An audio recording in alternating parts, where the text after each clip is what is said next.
Okay, good evening, everyone. Hello, Evening, Paul. Jazz, Hey. Ben, and welcome to a new episode of our friendly Thursday chat.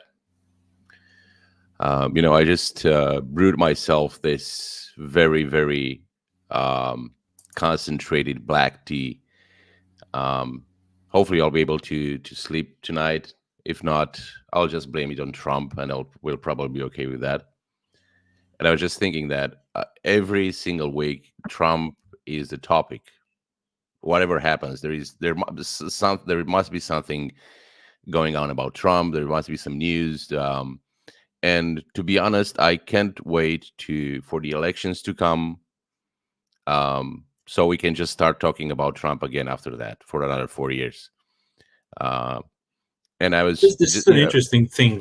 We're so used to talking about Trump now because he's the current guy running against the guy in the office. But I think we should be aware that whoever is running against mainstream propaganda will end up having the same rhetoric applied to them, and it's not pretty. It was the same with Bush. It was the same with Romney. It was the same with McCain. yeah, Uh, just because they love them now doesn't mean that they would not hate them in case yeah, they but get it's interesting because this goes to um, this idea of globalization, where everybody knows who the president of the United States is. Everybody is flooded with a lot of information. Everybody's connected to whatever happens pretty much all over the place, whether it be the United States or Ukraine or Israel or Germany. And I think we covered this topic before in some way, shape, or form. But I do think that the we're not supposed as human beings to be exposed to this level of information. And somehow I think we will have to find a way to deal with it, because obviously this is not going to change. I have friends, and I've also heard people saying that technology is having a deleterious effect on society, and that on the human psyche in general. And even that this thing where everybody is always connected to a source of information is also not good for our day-to-day lives and our well-being. But I do think that there is no going back. We might think of a way to restore some of the values that have been central to human society for centuries. But some things are definitely here to stay, and I do believe that we have to adapt. We have to, and I don't think it's the end of days. There's a lot of people saying that there are signs that this is the end of days. Uh, this is a situation that we have never encountered before. But then again, if you come to think of it, during our history, or the history of humanity, there were very many instances where people were confronted with things that they haven't met before. We have the Industrial Revolution, for instance, which obviously it still has effects to this day, but still people got through it. So I do think that we have to find a way to deal with this. We have to find a way to, for those who have kids, have to basically find a way to prepare them for what's to come, and then stop worrying to some extent. And each generation must deal with its crisis, and that's how we keep the ball rolling. And I do think that there's still good things about this, the level of information that we have right now, and especially the way that the information circulates, because propaganda is dominant in news, and generally all over the internet. But that means that we also have channels of discussion, and I invite everyone who's listening to us and who wants to join the conversation to spread the word, share our content, and even join directly with us in a conversation. You can even um, propose some topics of discussion. So yeah, everybody's welcome. I think there are two ways in which to see this technological advancement that has brought upon us such large quantities of information that we feel overwhelmed, and we actually are overwhelmed. Even we do not realize it. Even if we think that we can manage this. I mean, I don't know about you, but For certain, there are many mornings when I wake up and I realize it takes me 2 to 3 seconds to grab the phone. Admittedly, the fact that the alarm goes off on the phone doesn't help, but it's very hard to disconnect from something that has become part of our life in so many ways. But going back to what I was saying, there are two ways I think in which we can look at this. The very rapid advancement of technology in the past few decades, and with the advent of the internet, things have gathered a pace that we're not used to. We've had, let's say, similar informational revolutions, like when Gutenberg started printing, and printing machines became readily available in the 15th century. All of a sudden, you had people reading at a scale, unprecedented scale, and we had the result. The Reformation was, in fact, the result of printing. All of a sudden, you had all these plebs having access to information that was up until then reserved only for the elite, and all of a sudden there was this friction between populations. And but what I think is happening now, things are happening way too fast, and we as culture, we as human beings, we are not yet capable of adapting.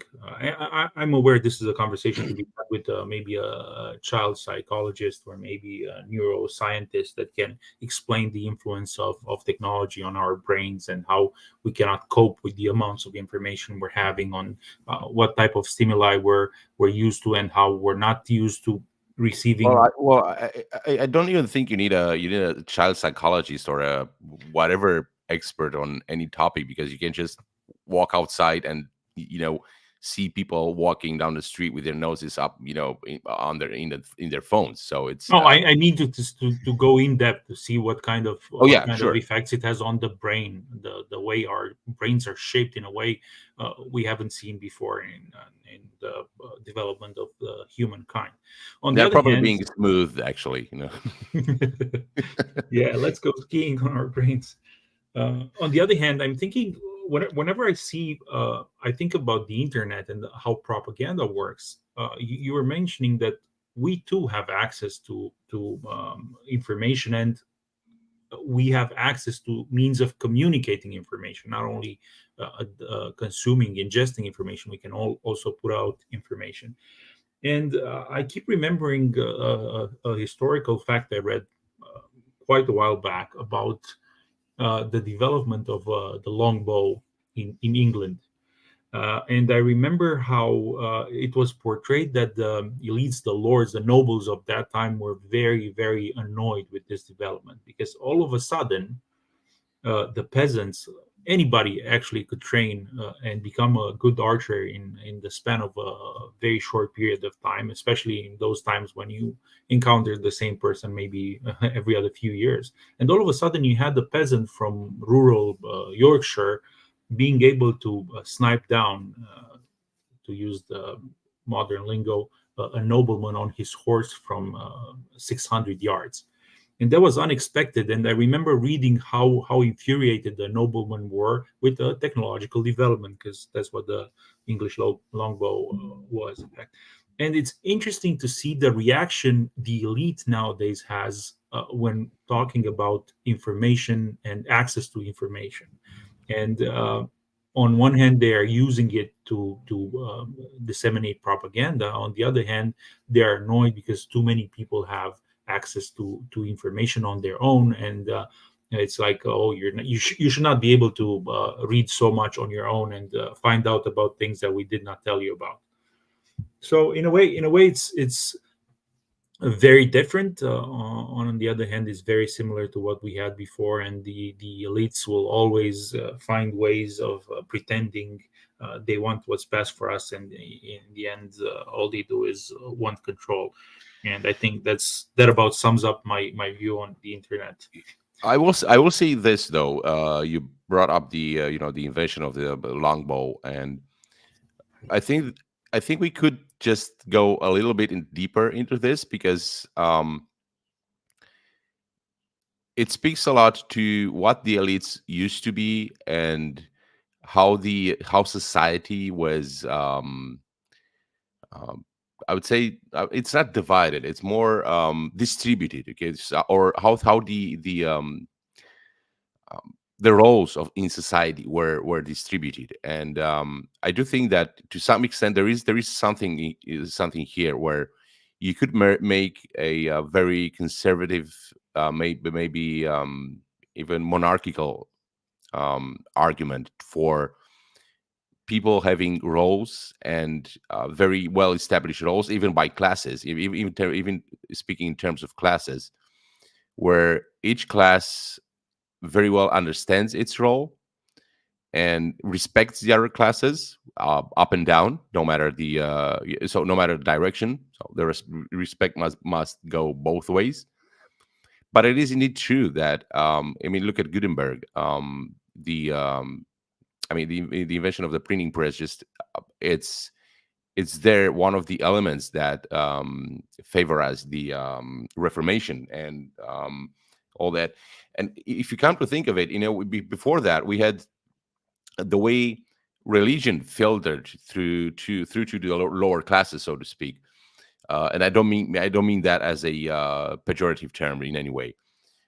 It was always Come on, through. everybody knows you're a classist. Yeah, I am. I think I am, but again, not in the strictest sense of the, each and every one of us, knowing and understanding their role. Obviously, that doesn't mean there can be any migration between the layers. But I think that migration must not be artificially facilitated or facilitated too much. I think there is a level of quest, so to speak. Let's say speak in gaming terms, that you have to accomplish to get to a higher level. And I think sometimes, this is a good place to make a distinction between what the left thinks of classes and what the right thinks of classes. Because when the left says we need equality, what they say is let's take everybody to the lowest common denominator. yeah, Let's flatten the society so we're all equal. We're going to take away mostly from the rich and give it to the poor, and in the end we end up with a very low average, with a low median. But that satisfies their desire for equality. On the other hand, they always continue to have to consider themselves being part of the elite that rules, that decides who should give more, who should receive more. yeah. The right, on the other hand, the and I'll include here libertarians, are of the opinion that we have classes, and just as you were mentioning, there is a pathway to attaining a new level. And here is personal responsibility, and here are the tools of our society. Better yourself in the best way possible. Even, first off, starting in your own layer, so to speak, and then, if you are able, take advantage of the, say, natural permeability of the layers, so you can move up and down, or mostly up, generally, if you're able. But and this should also be said that, the ancient way of seeing things was that, for instance, the king, even if it was an absolute monarch, he would still be answerable to God and to God's laws. And this thing was taken seriously back then.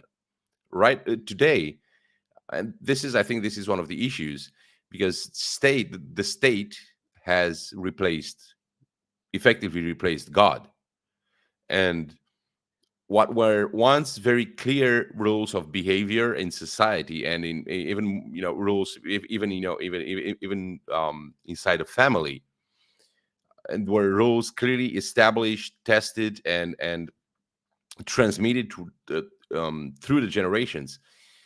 So the state came along, replaced God, and now the rules can change every 6 months, even more often, if whoever's in power thinks it necessary. So there is no way of establishing a stable society on a ground that is always moving, depending on whatever the current despot decides, whether that despot is one dictator or one autocrat, like it's Putin or Xi Jinping, or whether it's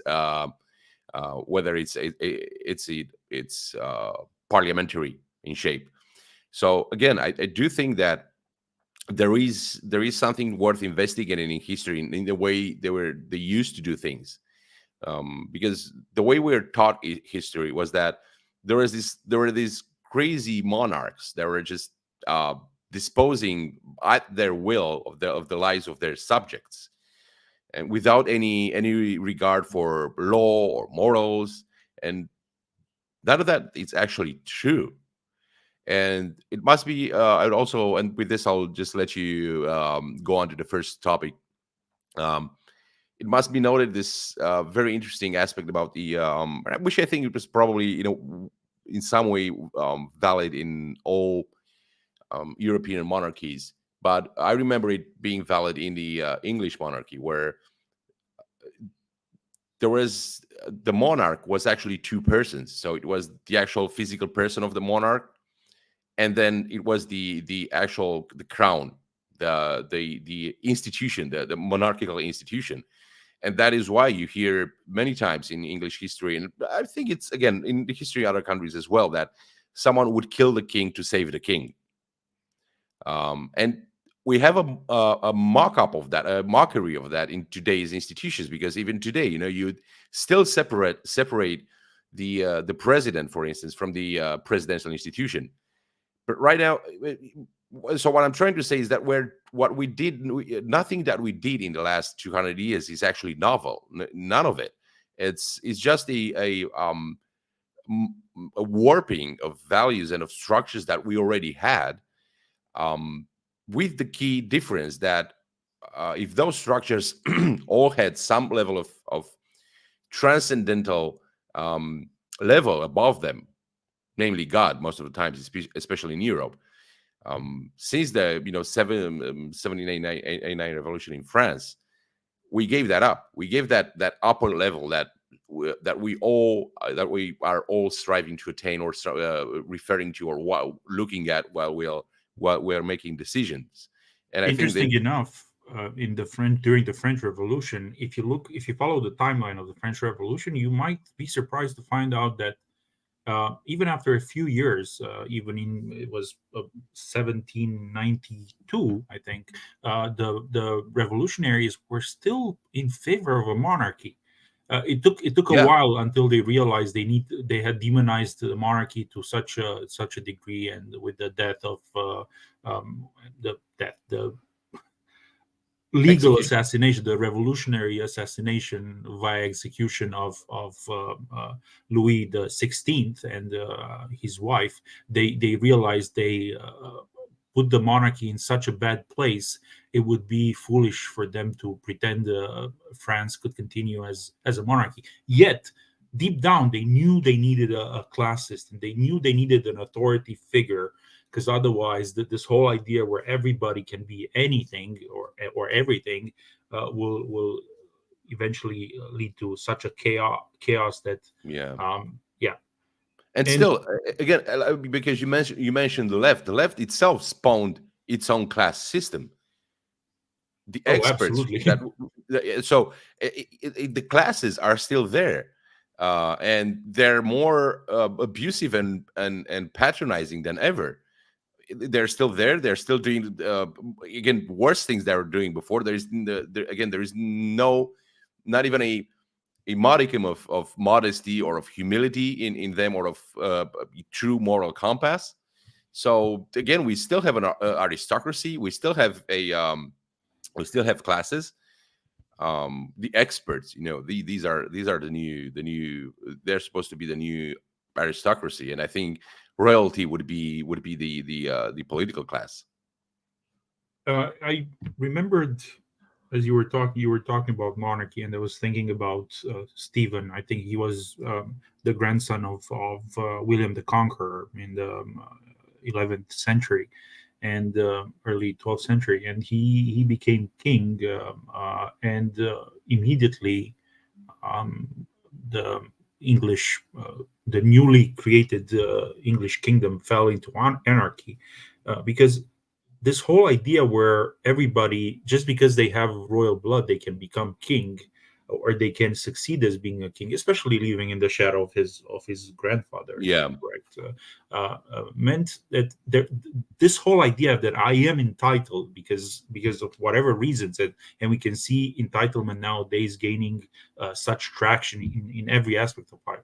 It's frightening, and sticking to the British monarchy, I remember reading a few weeks ago a tweet from whatever person on X saying that unfortunately with King Charles and William and George and apparently whoever else will come after George, Britain is still on track to not having a black monarch anytime soon. And at first Oh I was, my it God. is laughable, but on the other hand you realize we are at the point in our civilization where, with the help of the internet, with the help of the outrage of Yeah. socialism and entitlement, everybody got, no, a lot of people got to the point where they believe being the king of England is a debate around the color of the skin. Why? Because they were told for so many years that so and so people are entitled. There is no ceiling for them. Yeah, the sky is the limit. And therefore, we got to the point where we say, oh man, it's problematic. And if I were the royal family of England, I will make everything in my power to make sure George marries a black woman or an Asian woman so we can have, as soon as possible, I'll stop there. Yeah, be careful. They might actually, if they ever listen to our podcast or someone else's suggestion, they might actually, take your idea and actually apply it. So, I mean, don't. Oh, they already did. Let's remember what happened when Harry decided to marry Meghan, and everybody was excited that finally the royal house has seen the light, and they have chosen a not as fairly skinned bride. Because I imagine Harry being like, I had my fun with all these.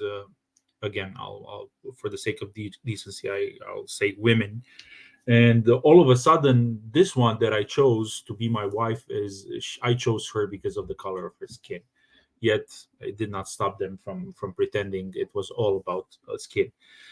Going back to this whole idea of entitlement in the age of internet, where we see everything out there, and we everybody thinks that that they are entitled to everything. I think it is a problem because it distracts us from our reality, and it leads us to be very counterproductive in our own class, in our own place, in our own job, in our own society. We are so focused on what we are entitled to that we underperform in what we're actually entitled to. We are so convinced we deserve to have a vacation in Bali every year, and to buy a new car every 3 years, and live in the biggest city of the or whatever, that we spend so much time focused on that we fail to perform in the place where we actually are. And this is problematic because it led to so many people being unproductive on one hand. On the other hand, we keep measuring others through this lens where we believe we would have done a better job because we think we would have been put in the position to have that job. And uh, with this, let me go to, I'd say, the first topic of our conversation, the first real topic, as we dwelled a lot in history and a bit of philosophy and political ideology. Um, it was interesting. It's been a week since we had Tucker Carlson's interview with Putin, and not only after the interview, but even before, we had so many people telling us on the internet they would have done such a better job. And it was interesting, the aftermath of the interview that was supposed to be this explosive display of propaganda, of useful idiotness, or of whatever. In the aftermath of that, all those people that pretended they would have done such so much better job, failed to produce the evidence for such a statement, failed to say, okay, I would have asked better questions. I would have rebutted him with the historical facts. And I know we had a private conversation about all these debunkings of Putin's historical lies. Yet, time and time again, journalists, up and including the BBC and New York Times and whoever else you follow, failed to produce proper debunking. We had to resort to actual historians, and even in that class, yeah, because we were talking about classes, even the historians failed to produce proper debunking. Not because Putin did not say lies, not because uh, there were so many inaccuracies used as a way to justify his invasion, but because we're so convinced we would have done such a better job. When push comes to shovel, when we are supposed to present the evidence like in a court of law, we fall short of that. There is such a discrepancy between what we think we can deliver and what we can actually deliver. And this is sad because it means we are not getting information the way information was intended. Here's the information, you digest it. We always have this lens where we know we would have done better. We know we would have been a better journalist than Tucker Carlson. We know we would have been a better interviewer. We know we would have been better historians. Yeah, now we have the questions and Putin answers. Yet, time and time again, journalists at all the major media outlets fail to come up with proper rebuttals. And this tells us something about the state of how we communicate, how we perceive ourselves in the public interactions we have. Because all I'm talking about here is about things I've seen on the internet, about things people have exhibited on social media. And it makes for a sad conclusion that we're not existing in a very palpable environment. We are in a way in cloud cuckoo land. We we're sure would have done a better job at everything out there. You And know, yeah. I was thinking that watching, I just actually added a link of a very, very good analysis, historic analysis of Putin's claims by the excellent historical channel Apostolic Majesty. Oh yeah. Oh Um, yeah. Surely. so do watch it. Absolutely do watch it. It's I think it's about 2 hours long, but it's worth it every minute of it. Um, but watching what the discussions on Twitter and even this very wonderful podcast by Apostolic Majesty, this interview, I remember how so many people wanting to cancel to ban the interview, to cancel it. It sparked so many conversations. Obviously there was a lot of vitriol, but watching the conversation, it actually forced people to consider their positions, to consider the statements, the facts, the evidence. So this was a good exercise, and we've seen that Putin's propaganda is not even is not anywhere stronger in any way. But what we have seen was a good percentage of very useful discussions around this interview, around even the whether it should have happened. It's a valid topic, and all the succeeding historical facts about it, or fictions, depending on the context.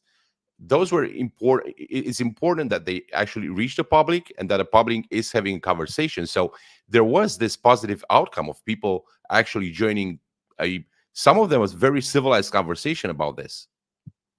Oh yeah, and it's funny to see how many missed opportunities were there, because you had all these people telling us about how this will be easy propaganda and how we'll be told only lies. And when the lies came, yeah, when the material was out there, and you had the transcripts, and you had access in long format, and you had platforms like the one you were using now, when they had the chance to debunk all these things, kind of silent. Man, this should tell you something about people that are so willing to fight with imaginary yeah, with windmills. But when the real knights pop out, be them evil, they're like, oh, yeah, I'm busy. And actually, I had an acquaintance on Facebook telling me how Tucker is basically interviewing Hitler. And I asked him after the interview, okay, where's the rebuttal? And he was like, yeah, I'm kind of busy now, but I promise I'll write one. You're like, well, okay. You were so quick at labeling something you have not seen yet. Now that you have the evidence, the proof. Um, Going back to what I was saying about competence, about the illusion of competence, the illusion of being equal to others. I I would like to mention something that happened in the aftermath of that interview, and it comes to prove that none of us are excluded from this. I'd say this illusion, illusion of equality, illusion of competence, and even Tucker Carlson, I think, falls in this trap because he had the interview, he had his, let's say, moment of glory or moment of ultimate. He was proven to be the ultimate despicable person for some. Even he thought, okay, I'm so high, I'm on such a high journalistic pedestal. Let me double down on that. And he started releasing these videos he shot while being in Moscow that tell me how easy it is to fall in the trap of believing that just because you were good at something, just because you did something good, it means everything you'll do will be amazing. Just because we're in the age of internet and we can send a message. Yeah. And here's Tucker Carlson popping out short videos filmed in Moscow where he tells us about how great the Russian economy is. And while I understand the point of creating the contrast between the American society or the Western society and the Russia, showing the, let's say, stone cold facts, comparing numbers with numbers, I think there's still a huge problem when you come up with such videos pretending you have the all the information, all the relevant information, and you also have all the um, tools at hand to interpret such information. Yeah. I mean, even looking at again at Carson's videos from Moscow and his comparison, saying, "Yeah, Moscow is a great city. It's so wonderful. It's so much cleaner and safer than American cities." It struck me that he, as a conservative, should understand how unimportant should the seat of power be in the whole milieu of the when you look at a country, because if you it's like, it's like he would be a Russian journalist going to Washington and telling all the Russians, look, Washington is such a nice city. Why do you people say that the United States has problems because Washington is such a nice city? But Well, it depends because if you look at what happened a few weeks ago when one of uh, one of the many Trump ads, that one of the Trump bureaucrats, let's say, that got killed just a few hundred yards away from the White House. So yeah, no, yeah, but I mean, if you want to, and someone should maybe tell Carson this: if you want to see a country, you go compare a village that's maybe 1,000 miles away from Moscow with a small town from the United States, from a small farming town, let's say. in other words, pull a Tocqueville. Yeah, exactly. Just pull a Tocqueville. Go over. That's a very good one, actually. Very good one. I like it. Go over and look at the deep Russia and see how people are living there. See what the standard of living is there. Go to a small city. Go to the hundreds of neighborhoods that were raised and that were populated with communist blocks. Go, because obviously, if you go into the Moscow underground, or if you go to um, I know St. Petersburg, I think, and maybe some other cities as well, you will see that beautiful part. But all those or most of those beautiful aspects are inherited from Imperial Russia, which in turn has imported a lot of that from Western Europe. So he's again he's just giving people a very thin sliver of what's actually Russia. So going to Moscow and saying, "Yeah, Russia's great. Look at this wonderful city." It's lazy at least. So and it goes again to, and it's very similar to his um unpreparedness in relation to Russia's history that he displayed during his interview. Obviously, you mean I can't. Maybe you should say, yeah, you can't expect one to know that level of history. On the other hand, he has been preparing this interview for at least 2 years, according to his own words. I think so. I know he did say he attempted this before, so I think he did have a lot of time to actually do his homework, both on Russia before. I mean, before going to interview Putin, just take a train and go from Moscow to Vladivostok. Just make a few stops along the way, talk to the, and then you can. And if you have a few good historians with you, I'm pretty sure that within a year you would be able to have a sufficiently good grasp of Russian history that you could more be and that would enable you to have a more able conversation with someone that would bring historical arguments to the table. Well, on the other hand, I think Carlson, just like most of us, obviously at a much higher level and on a wider degree, is a victim of this constant roller coaster that is the news feed.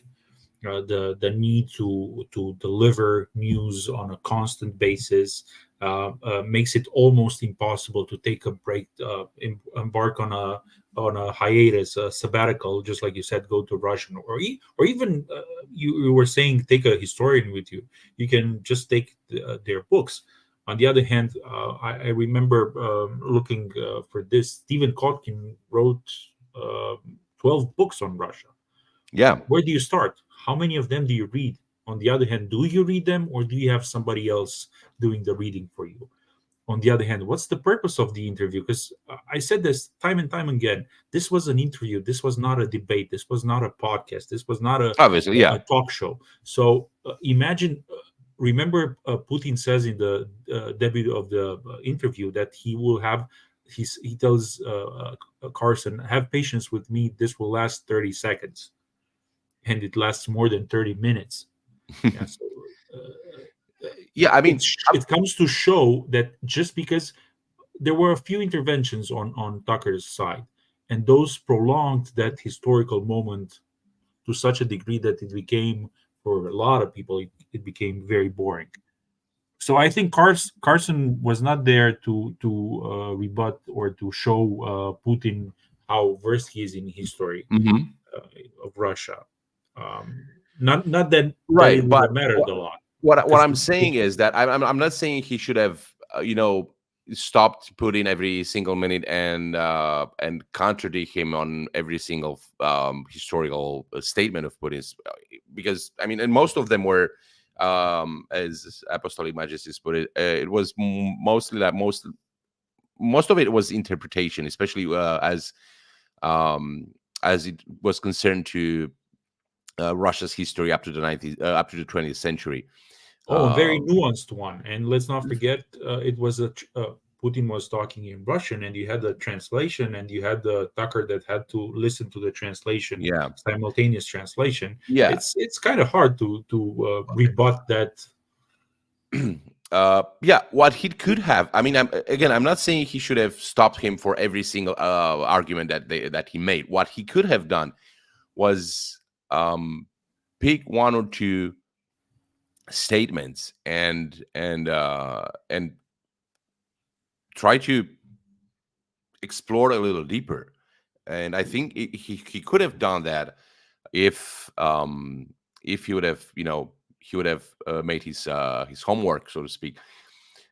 And I'm referring especially to and I know we had this discussion in private, and this is something I'm still working on, about the revolutionary nature of Russia, the revolutionary nature of the West right now. And because again, where especially if you're a conservative, you understand that we're fighting what is, ironically enough, a continuous revolution, as Xi Jinping would put it.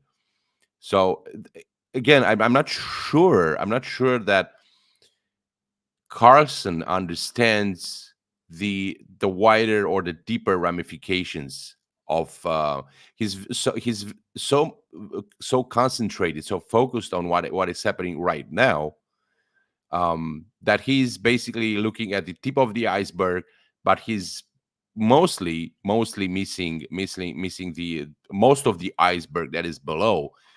And what he's basically trying to understand is the shape of the entire iceberg by just looking at the first 3 or 4% of that iceberg. And I think this is a wrong approach. Again, I think it's good that he did his interview, but I do think he could have done such a better job with it.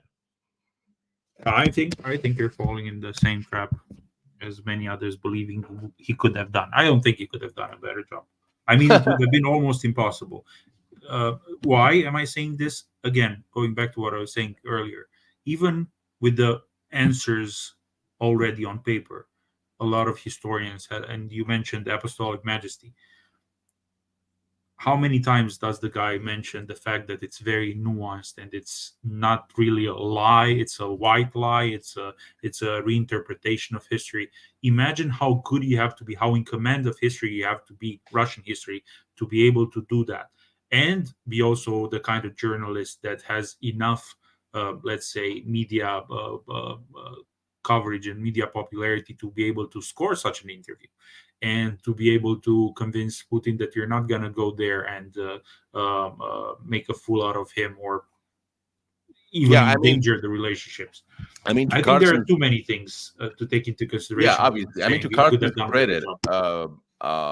because I hear this again, maintaining the proper proportions. I hear this when I'm interviewing people that, well, you did. Why did you press that guy or girl enough? Well, you should have asked the very extremely hard questions. Why didn't you stop him every inch of the way and Again, go he hard did. in with the questioning?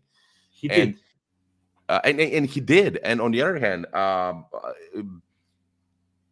Putin is a pretty intimidating guy, especially when you're like literally in his lair. Uh, Yeah. it's there's going to be like guards around and whatever, and I would probably have pissed my pants. So, not necessarily, not out of respect, but out of I mean, you are still face to face with sheer power that at some point might not really care very much about whatever Western power still cares about. So again, it's this. I don't think I'm being overly harsh on Carson, but I do think that he should have, or he could have. Let's not they should have, but he could have just do a slightly better job at understanding Russia. And I think he should continue to do that and document better this thing, and not just look at Moscow and say, okay, Russia is so great. Well, yeah, I think we could all do a better job, and I think this should be a fair warning to whoever engages in such interviews and debates. It's so easy to think of yourself well prepared, and I recently had a conversation with a friend, a good friend actually, that challenged me on a topic, and I was so sure I was in command of that topic, and I realized, just because I know the facts doesn't mean I can present them at 3 o'clock in the night, in a convincing way. Doesn't mean just because I am reading a lot, that doesn't mean I can convey the information in a way that can convince the other side not only to listen to what I have to say, but also push them towards more research. And I think the problem with what Carlson did is that he wrote that interview to the point where he convinced himself he did such a good job that resulted, as I was saying earlier, he got pushed in a direction where I'm sad to say this, he proves a lot of his detractors to be right. When you go and describe or look at Russia, at Putin's Russia through the lens of an underground station in the Moscow underground, that's kind of sad. On the other Yeah. hand, it's interesting because there is this now he had that video in a supermarket where he pointed out that food is a quarter of the price of the food in America, and he immediately had people jumping at his throat saying that um, you should take into consideration that the income of Russians is maybe a fifth of what Americans are earning. But what they fail to say is that Russia was supposed to be bankrupt. We're not comparing America and Russia as being two equal countries. We're comparing a country that went through 80 years of communism with a country that had, for better or worse, freedom for almost 250 years. And Yeah. it's problematic because we're so used to having these short debates through social media, and that this is one of the reasons I enjoy our conversations, because in a way they live enough room for a debate, a proper debate. And I would actually like to engage maybe with our listeners on topics.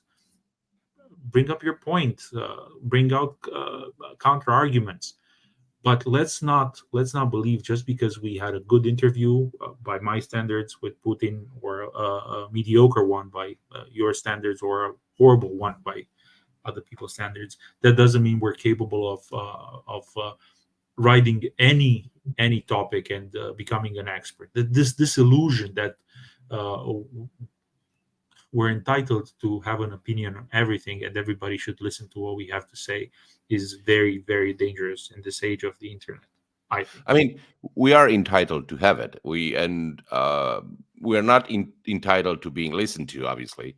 And it's still, I do think it's good for us to talk, and it's good because it's again freedom of expression, freedom of speech. I think the main, or one of the main objectives is error mitigation, because there is no way of detecting errors and trying to correct them unless you put them out there in the open. And that is why I think that no matter how preposterous some idea might seem to some people, it should still be out there, because if it's a bad idea in the sunlight, it'll just go away. People will have the ability to the or at least the opportunity to expose their ideas and to have them corrected. Otherwise, if we all just keep putting some wax in our ears and just ignoring everyone, there is no way in hell we're going to. I think I spoke about this quite many times before. Um, if we skip the talking part, then the only part that will be left at some time, it will be the fighting part. So talking, it's still, and again, it's obvious from the responses that this interview generated that it was good that it happened. Yep, it sparked conversations. Should we move on, because I think we lingered too a bit too long Yeah. on this topic. W- Yeah. do I you have think we should. something you want to talk to, or Yeah, should I I? would very much like to talk about this. What it looks like a um, decay of the legislative power in the United States, and I'm referring to the bill passed by the Senate. And again, the most of the media outlets and pundits were quick to criticize House Republicans for not wanting to, or not even considering passing this bill that basically packages together aid for Taiwan and Israel and Ukraine, among other things. And I think it's important to, because if you remember 2 weeks ago, not only maybe even less, we had this packaging of the Ukraine aid with the money for the securing the southern border. And I think this points out to a level of bargaining that it's not even bargaining anymore. It's not something. It's not a compromise. It's basically compromising the nature of the legislative process, where again you package together things that three or four things just to make sure that one of them actually gets gets voted. In this case, the we're talking about the aid for Ukraine, and it's obvious. It should be obvious to everyone that the senators actually packed all of this together just to force the hand of Republicans in the House to to vote for the aid of Ukraine. Because if if It they don't reminds do me of that, the communist times when you were always served, if you bought salami, you were always served a can of soybeans or soy, whatever, just as a way of pushing down your throat something you would have never bought yeah, otherwise. yeah, exactly. Because and what people are saying now is that, well, look at the House Republicans. They don't want to help Israel and Taiwan, and this is such an obvious ploy, just a tactic uh, to shame the House Republicans into voting the aid for Ukraine. And this is bad. This is bad for Ukraine. It's bad for Israel. It's bad for Taiwan, because these are still different instances. They have to have different approaches.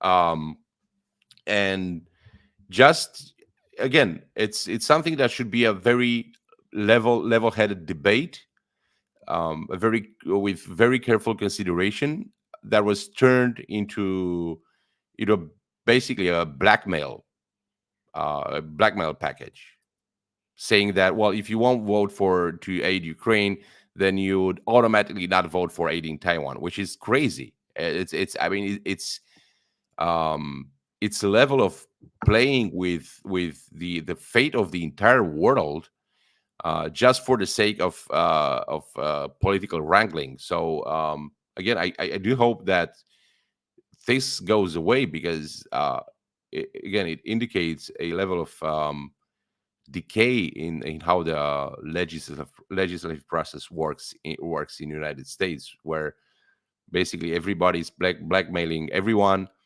um, through this bargaining process, in the hope that they'll get it their way, basically. So that's the thing. So if you want to get it your way, then I also have to get it my way in our field, on another issue.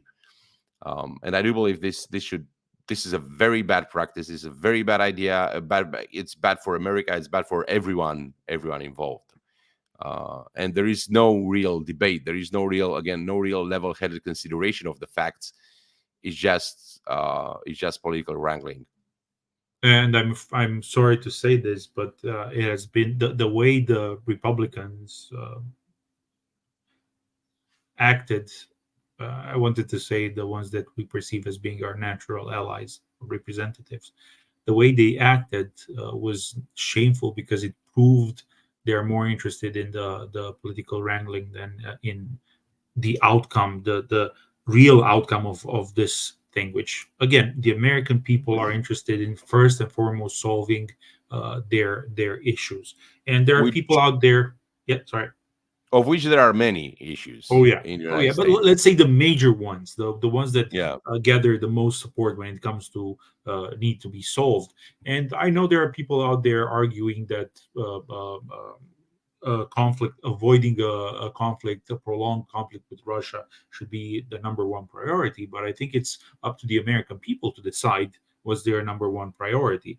And if you say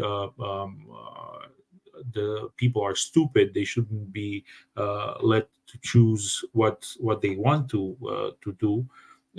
Then let's declare it. This is not a democracy anymore. Not that America is supposed to be a democracy, but let's say it out loud. Whatever you vote, we won't take that into consideration. We will just do our bidding.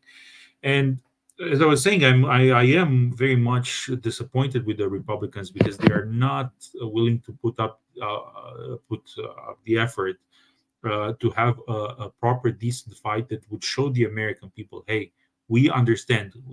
Your voice has been heard in Washington. We're here for you. You voted us. You sent us into the Congress, and we're here defending your rights and your, let's say, your priorities.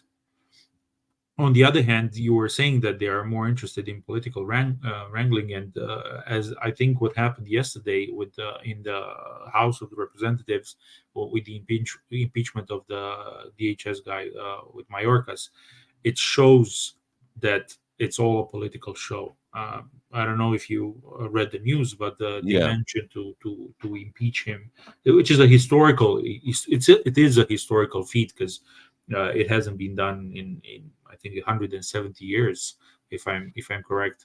Uh, Well, I mean, and again, he was impeached for good reason. Let's get this oh, clear. I mean, absolutely, yeah, absolutely. And I want to talk in a bit more detail about that. But again, it's just a show of force that will not result in something concrete for the population, because this will not be, the impeachment won't go through in the Senate, yeah, and will end up where we started. But this shows, on the other hand, there could be hope if if people understand who they're sending in Washington, who they're sending in at Brussels in the European Parliament, who they're sending in Bucharest in the Romanian Parliament, or um, at Cotroceni at the presidential palace. What is happening now at the border, at the southern border, is very much the result of policies of the DHS through Mayorkas. It is very much the um, uh, result of democratic policies. And the problem is that for the first time in a very, very long history of the United States, and I say very long because people do not really understand how old the United States are, how old their constitution is. We like laughing at the Americans. Oh, you with your Disneylands is only castles. Oh, you with calling historical buildings something that was built 100 years ago. But we fail to remember that their constitution is older than most of the constitutions, if not all the no, constitutions in it is Europe. the oldest. It is the oldest constitution still in existence. Let's In the remember this. original form, yeah, no, as I was referring to, maybe there are just like Magna Carta can be seen in the Well, yeah, British I mean, law. I'm not sure it can be seen exactly as a constitutional Yeah, document, but again, we're since the the Constitution was written and enacted till today, it's still working. On the other hand, in Europe, countries were made and unmade a few times within within the same time span. So this is important. The continuity that the United States and the United States Constitution has have enjoyed so far. yeah. So it is important to have conversations about what has led to this erosion of, actually, is the erosion of the Constitution, the foundations of the United States, because we're seeing a conflict between the federal government and the local government in the case of the border security. And Yeah.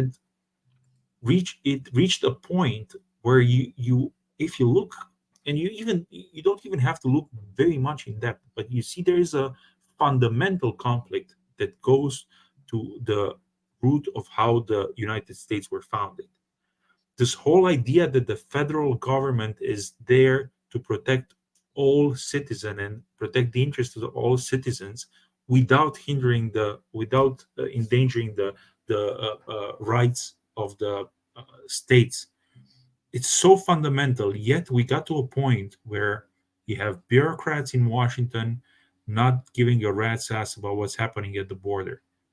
Oh, they do it sometimes for political show. Oh, let's remember how they were crying at the border and how they had their photo ops there.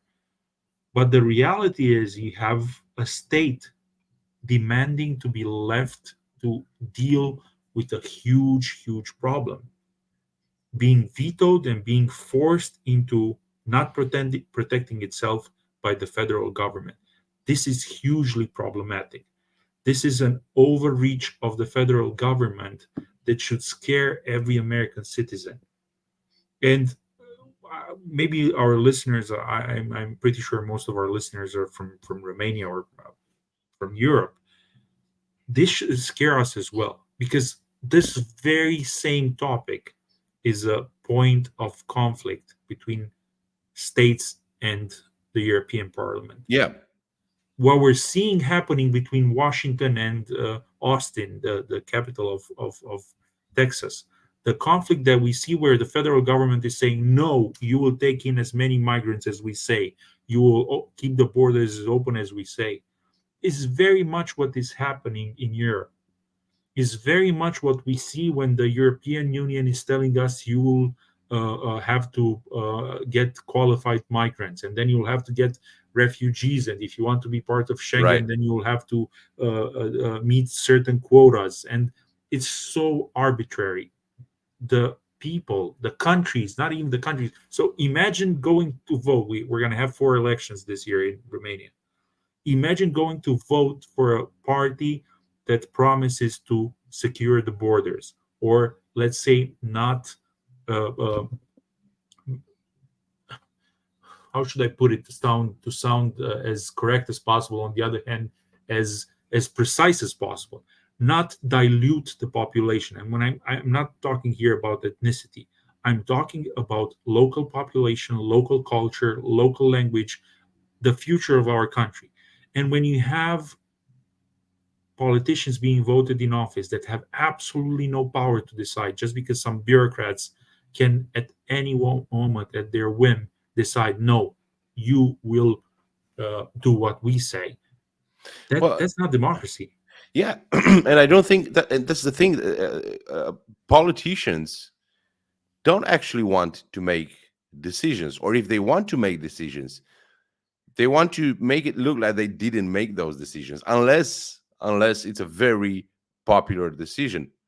Otherwise, these politicians, both American and European, are more than happy than um, leave agencies and bureaucrats to make decisions, because if things go south, they're shielded from any criticism. They'll say, well, it was secretary this and that, or minister X that made that decision. It wasn't me. This is again, it's dereliction of duty, where the legislators are just well, they're just passing laws when they feel like it, but they're not taking real responsibility. And then what you're seeing is a motion where um, issues that should be decided by the legislative are being decided by the executive power through agencies. And there's this very weird uh, mm, complicity between the legislative and the executive. They are basically working as the exact same power, and the way they work is designed not to legislate and execute, but to diffuse guilt and so take credit when things go right, and diffuse the guilt when things go wrong. So it's literally something that's they're acting like they own the place, and like they only have to be um, careful to avoid accountability, because they know that if they are really called called to answer for their decisions, the consequences might be even dire in some situations. So again, it's you remarked very well that the issues that we're facing here in Europe are very similar, because they are, both of them, they are from the same vein, the vein of the socialist revolution, and which is centralizing, which is totalizing, which is again about diffusing guilt, about taking as much power and not being accountable. Obviously, there are specificities to each region, but we see this again as the power is being centralized in the United States. It is still being is also being centralized in the European Union. And like I said, I think we should be calling it the European Central already, not the European Union, because you see the same thing. You see the same repeating and intensified discourse about um, countries renouncing their sovereignty for a so-called European sovereignty, whatever the hell that is. Um, and you see the same thing in the United States, where the federal government is trying to get more and more power from the states. Different. The main difference, and I think it's a very relevant difference, and I think this is one of the reasons this channel is called 1776, is that we're looking at the United States, and we can look at them and understand that in the operation of the United States, in the way they were designed, um, a separation of states from the center power was far more important to them than it was to us. In Europe, we were always used to some sort of autocracy, if you will, some sort of centralized power. This is not true of the United States, and this is one of the things that Europe could and Europeans could learn from the United States, that nationality matters, that sovereignty matters, that and that none of neither sovereignty or nationality or the love of country conflicts with a union, or in the sense that all, while we're pursuing our own interests, we're careful that those interests don't trample on someone else's interests, and that we're friendly and neighborly, and we're conducting commerce and diplomacy and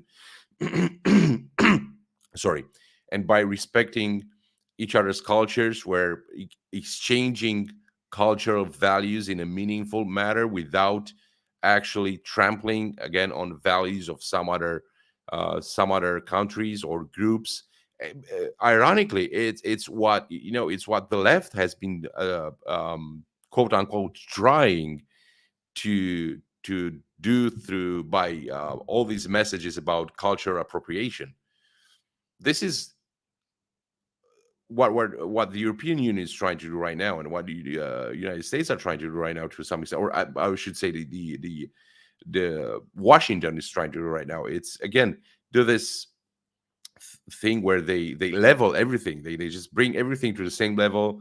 They have no respect for um, locality. Okay, for how we do things here. We do things differently in Romania that they do it in Britain, or we do things in Romania differently than people do in Ohio. That doesn't mean we can work together. That doesn't mean we can do commerce together. That doesn't mean we can again have a unity that's anchored in the same set of values that right now are being abandoned both in the United States and in Europe. Again, there's Christendom. this there's Yeah, this whole idea that we do not understand what unites us, what our identity is. yeah, This whole idea that we can be united just because we decide to be united, it means we have a very poor understanding of our identity. We do not know who we are if we believe just because through saying, okay, we want to be part of whatever union, that will actually make it a functional union. yeah, It took how many years did it take the colonies to adhere to a common let's say understanding of where they want to go? How many of those conversation of debates in the colonial congresses had to happen? How many conversations between very enlightened people had to happen? And yet we pretend, and they were all sharing a common language, they were all sharing a common yeah. heritage. Yet now we pretend, oh, okay, let's who's the was the latest addition to the European Union? I think, was it Croatia? Think so. Oh, Yeah, just because Croatia wants to be a part of it, okay. Oh, here's a checklist. If you check all those things, you're one of us. Oh, wait a second, there are so many more differences. And when I say differences, I'm not saying things that would make us fight. I'm saying things that will be trampled on if you Yeah. have a centralized power that decides those things, those parts of your identity do not matter. And I Not wanted, only that they do not matter, that they should go away. That's the problem. I mean, yeah, because they are a hindrance to the unity as it's yeah, built. because I would be glad if Europeans Union would say, yeah, well, those Romanian values or French values or German values don't matter, in the sense that, yeah, we don't care about them. Whatever, you do your thing, we do our thing. That's it.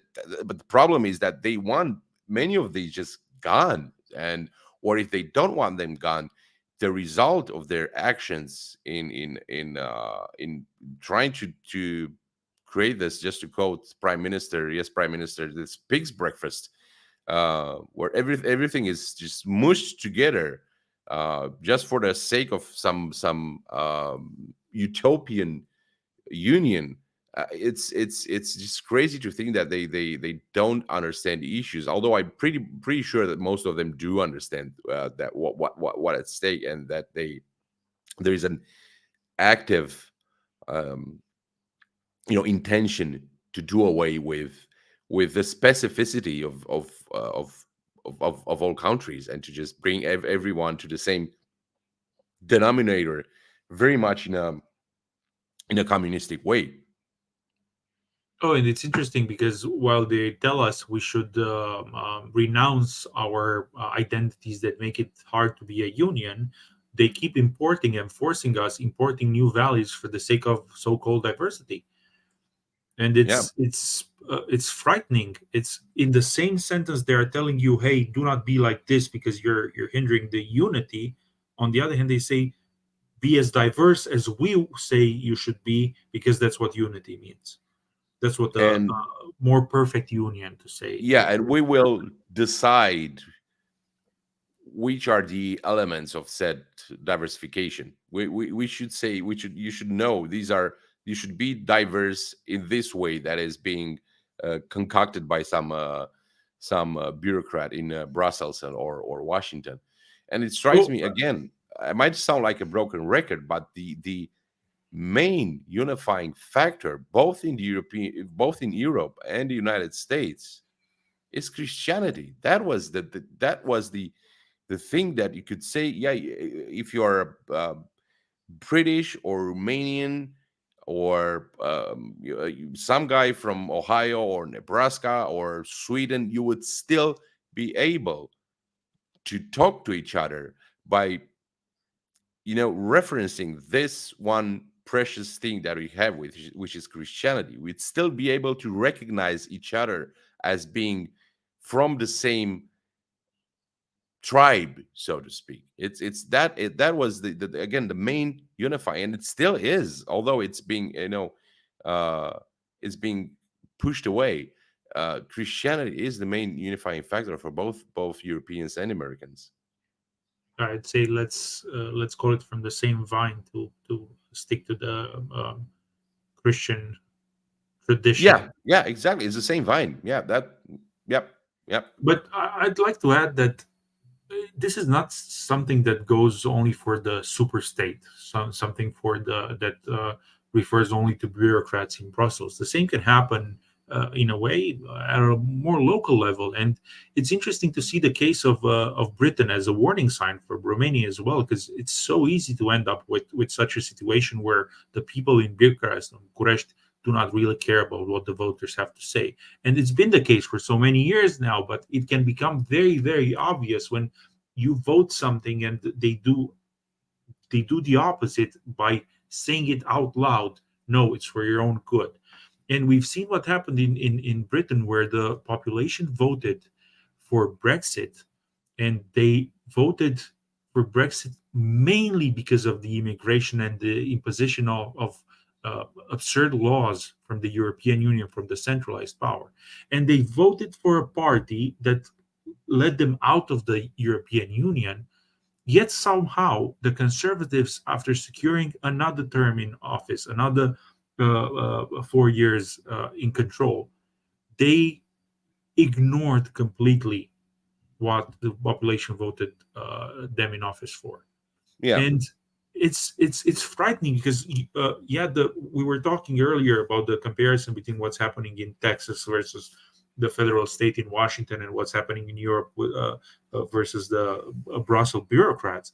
But the same thing is happening in Britain, and this should be a warning sign, because we're being told, oh, what's the problem? What's going to happen? Yeah, why are you so you're xenophobic? You're a racist because you don't want um, mingling of new populations.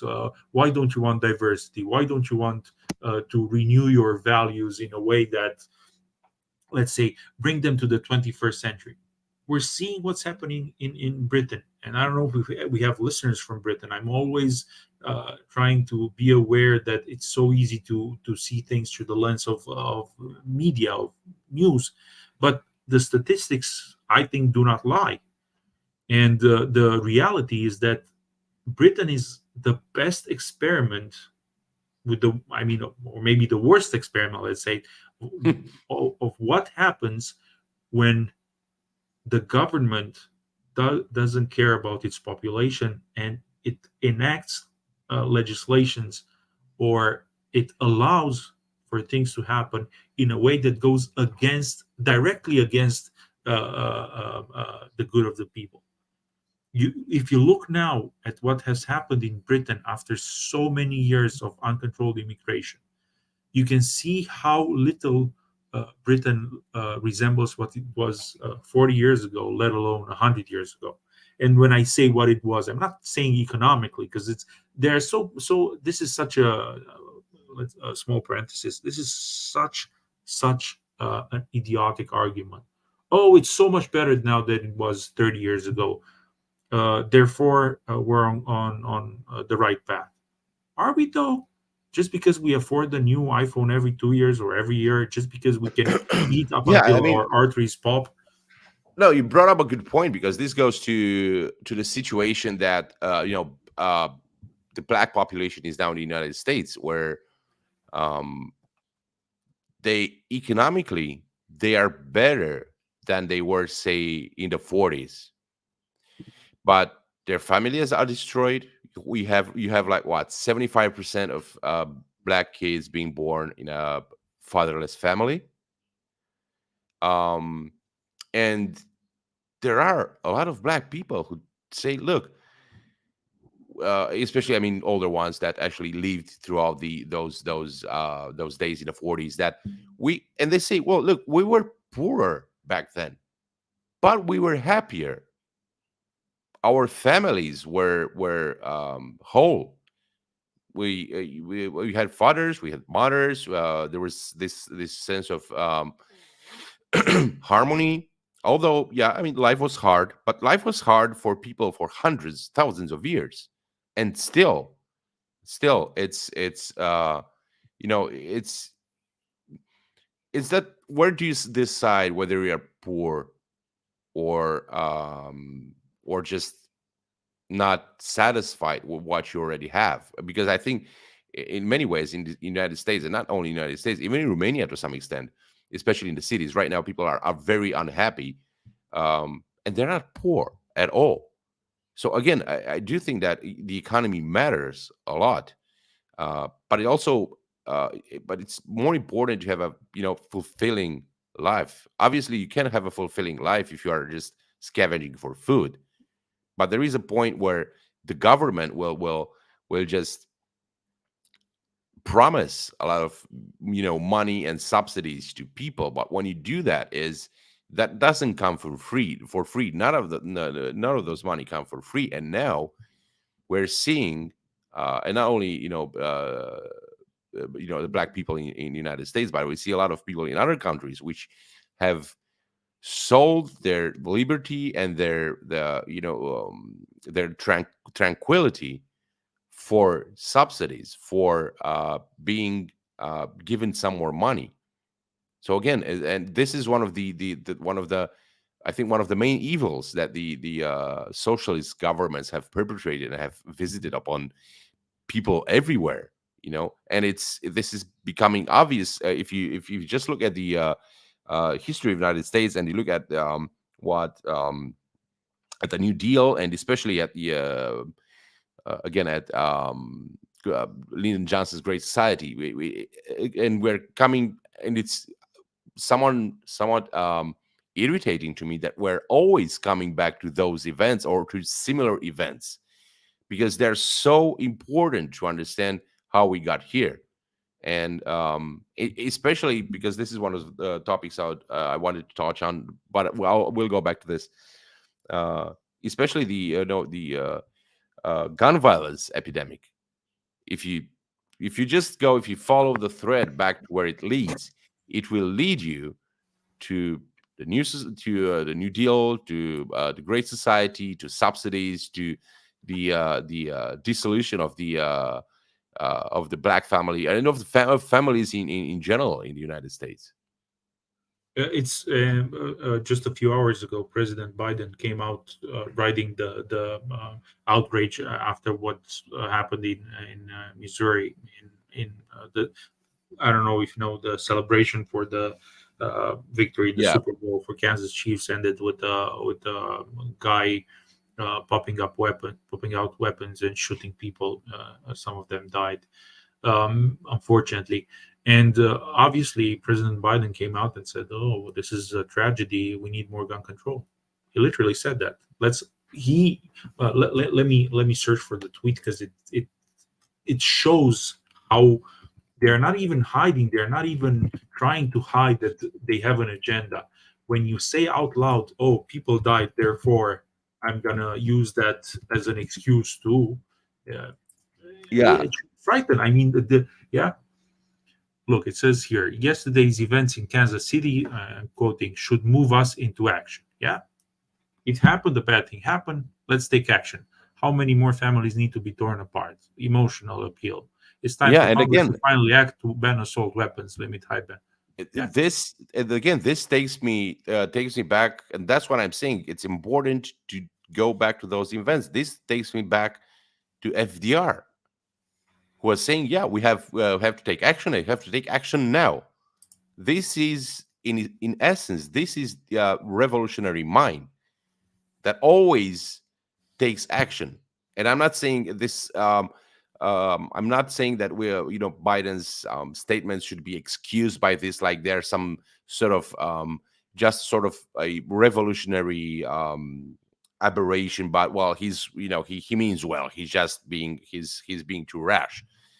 Even if it was the case, even if they were just pure ideologues, even if they meant well, we have to understand that this is the same manifestation, the same idea, that when some whatever evil happens in society, you're called upon forcing everyone to adopt a radically new approach to that situation, instead of letting communities and society to slowly process that event and to slowly come to a solution, which society always naturally came to solutions. Obviously, it's going to take time.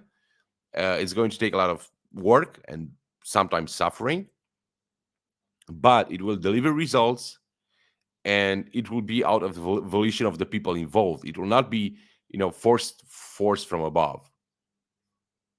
it's interesting because while President Biden is saying this, a lot of people are quoting CNN of all places with the statistics of firearm homicide rates by race. And it goes to what you were saying earlier. People were told just because you can have more money, whatever that means, because you cannot afford the house. That's for sure. Just because you have more money now, that doesn't mean your values, your freedoms were not infringed. Yep. And we should probably have an episode just on Lyndon, or maybe many episodes on the policies of Lyndon Johnson's, and it's relevant for Romania as well, because we see so many of those policies being enacted in Europe and in Romania. But it goes to show that we're not actually considering solutions by looking what the source of the problem is. We're just trying to enact solutions based on what we want to achieve, um, what our goal is, or our ulterior motive is. Yeah, and control seems to be a pretty common goal for all these Yeah, bureaucrats. and for the socialist, for the Democrat, for the revolutionary mind, and they're all the same. They just, the differences are in the intensity of the force they're willing to apply, and sometimes in the cunning they have in applying that force. But essentially, it is the same, outlook on society, and it's always their solutions, their values, their objectives. It's never the individual's objectives. It's never the family's objectives. It's never the community's objectives. They are the ones defining the objectives. Where in a normal state, in a freedom-loving state, what a freedom-loving state would should do would be to just provide the safe environment, that where people can safely and lawfully promote their own objectives, not objectives that are being ordered from or infiltrated or prescribed from uh, from the seat of power. It happens that I was saying earlier that we should look at Britain as an example of what's going to happen if we let bureaucrats decide, if we let bureaucrats and politicians ignore the will of the people, if we let ourselves be distracted by trinkets, shiny trinkets in the form of whatever tickles your fancy. We've seen the decaying of British culture to a level where you do not recognize uh, Britain, the British society that gave the world so much innovation, so Yeah, much culture, so much political and philosophical uh, grounds to develop. Um, if you look at what's happening in London nowadays, where they have attained diversity, yes, the whites are a minority in London now. Yeah, in Britain, the one that is covered, soaked in rain, where you only have whites, because that's how we were taught when we were in school. Now Britain has London has a minority white population. And how does that change? Because you might say, "Oh, you're xenophobic, you're racist."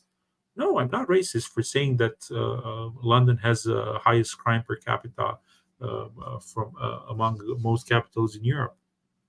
It's not okay to say that London has become a problematic town. It's not problematic to say that you have a mayor that is more interested in propaganda and in ideology than he is in the good the prosperity of the city.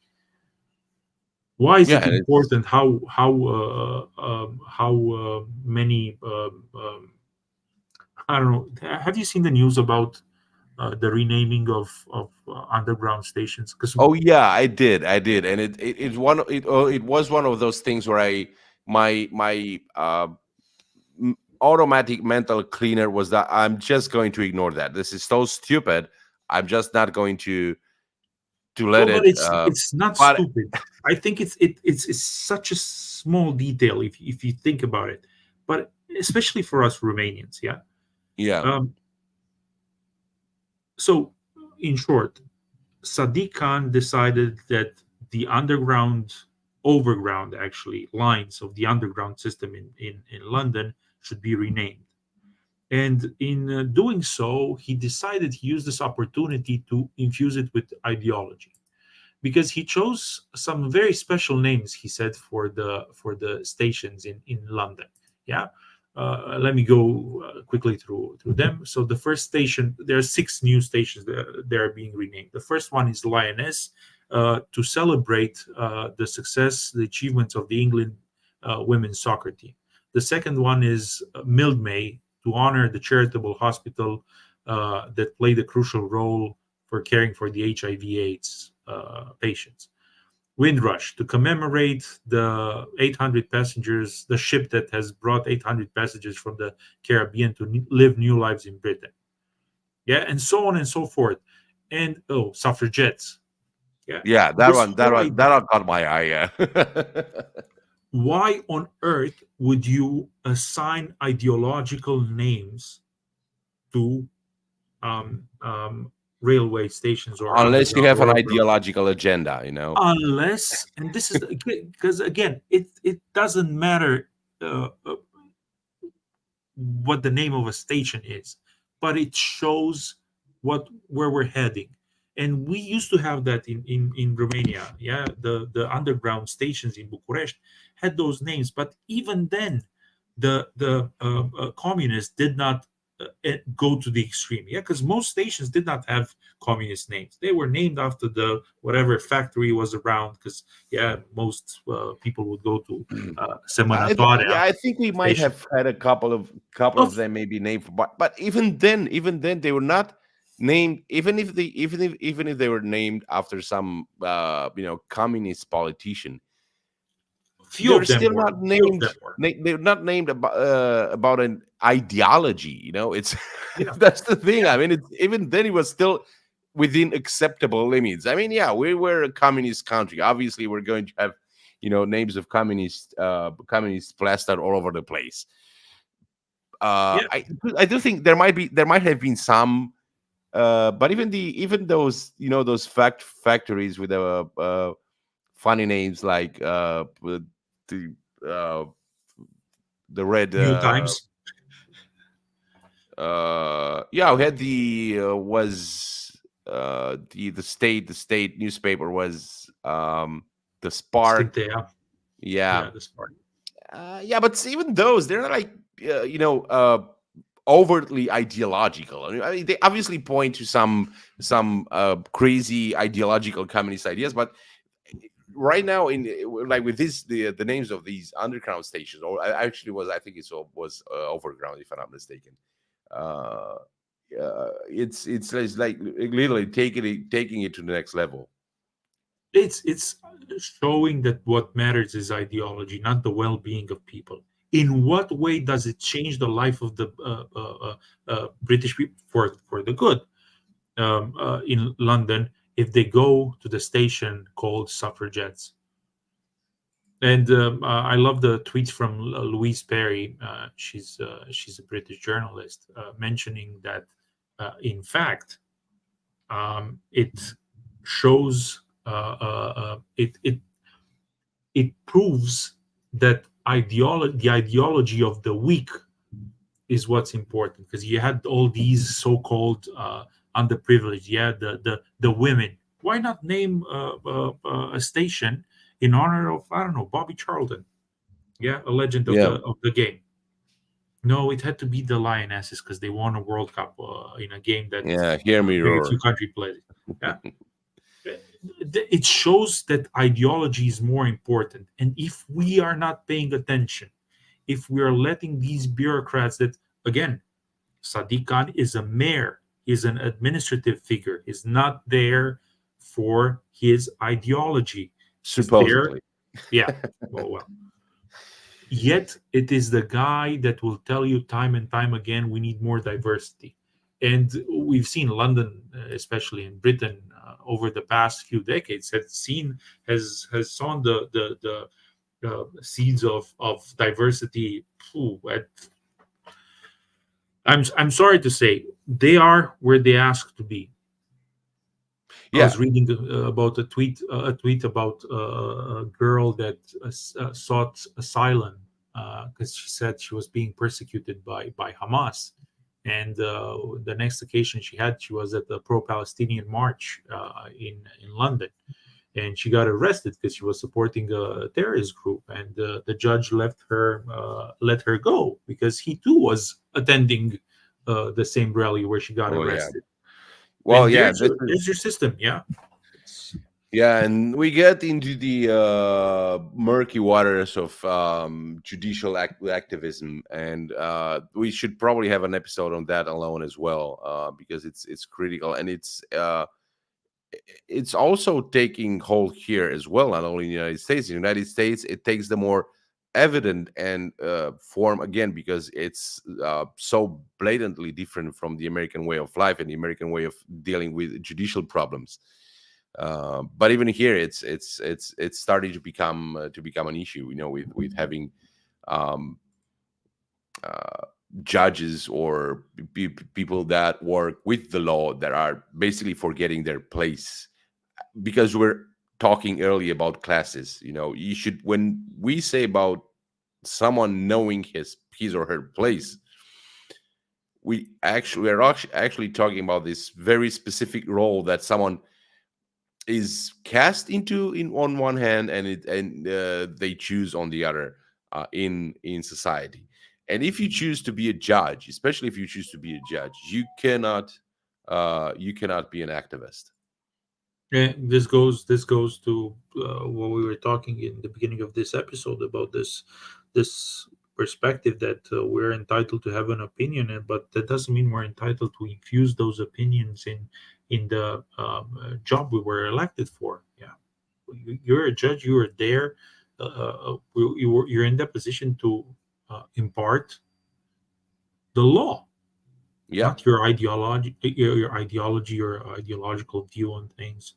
And in recent months, we've seen the Supreme Court in America take stances that, however we interpret them, to me they give me hope because they seem to steer clear of ideology. Yeah, yeah, we yeah, might not like the outcome. We might not like that judge that we had hope of that they would, let's say, vote how we like. They decided against what we were expecting, but at least they bring arguments showing that the law is more important than the ideology. yeah. I think I would prefer. I mean, even if the outcome is unfavorable to what I would like to happen, I would prefer that as opposed to having the activist judge promoted, especially at SCOTUS.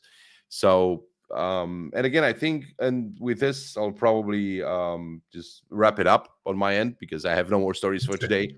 Um, there was a recent SCOTUS decision that actually the conservatives didn't like all that much. It just it escapes me right now, and people were very very quick to judge the conservative judges on the bench that actually sided with that issue.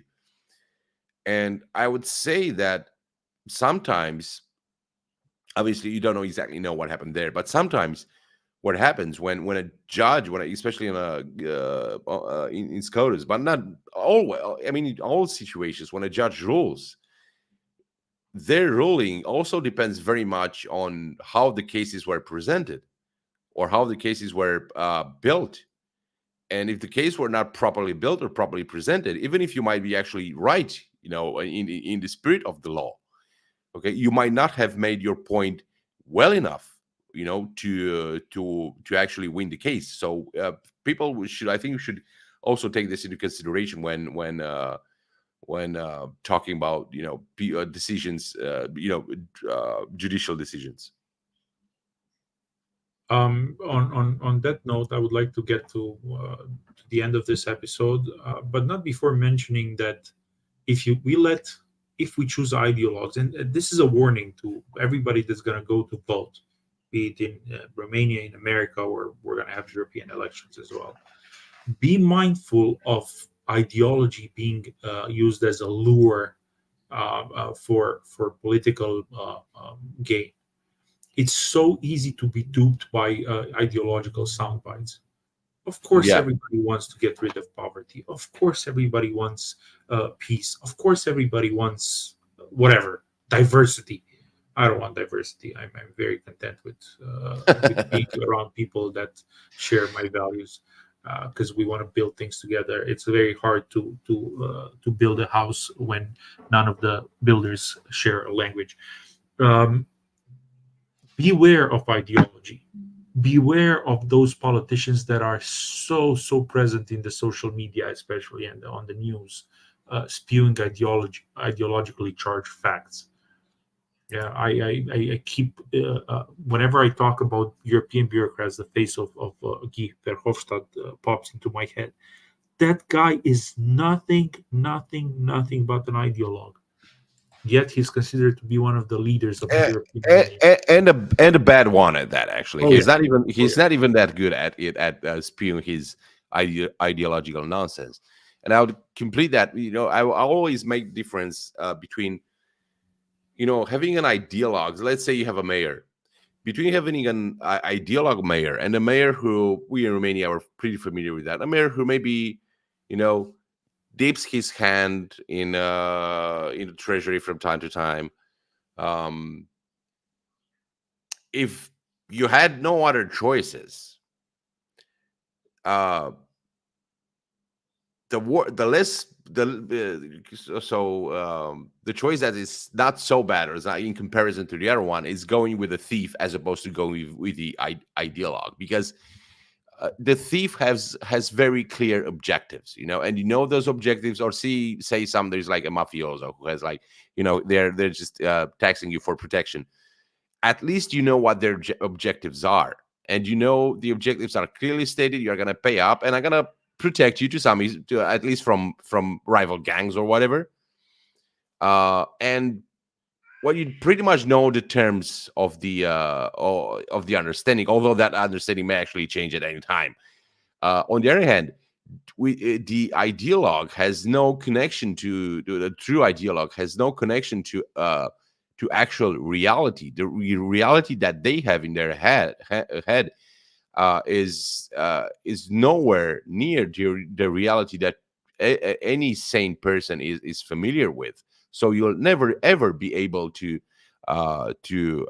deal with those people, especially since the ideologue actually thinks that they're doing good, that they're and that they're entitled to do good by force.